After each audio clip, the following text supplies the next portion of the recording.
Hi everybody, so I thought this was a super interesting case study, and just to start off answering the first question, what are the possible consequences for a hospitality business like Grandview Resort if disparities in guest treatment are not addressed? There's a lot that I could think of. A few would just be like forming a bad reputation for the company, and then also kind of alongside that losing customer loyalty. Customers that don't support unethical treatment of other people that might be different will definitely be quick to leave, and that loses loyalty, which then causes a loss of profit for the company, which is a pretty big deal.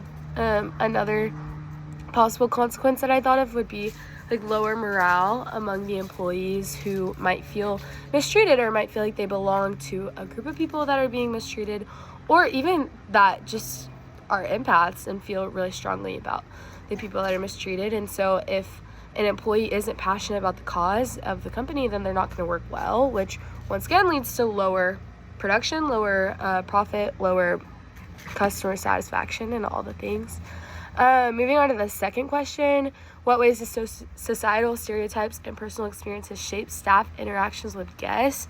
My main thought with this is just that every single employee and customer has completely different life experiences, and so they're going to have different stereotypes, they're going to have different just personal beliefs, and so it's really hard to standardize across the board what the way that people feel. And so this kind of goes both ways with the employee interacting with the customer, but then also the way that the customer treats the employee, and so it's not consistent.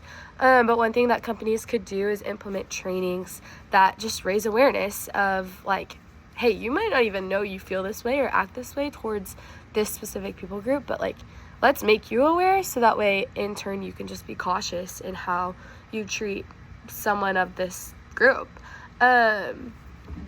And then how can individuals in the hospitality industry work to recognize and challenge their own implicit biases?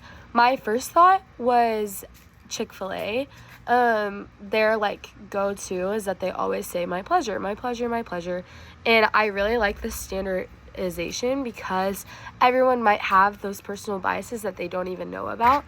But whenever there's standard implementations within a company, that really minimizes the opportunity for employees to accidentally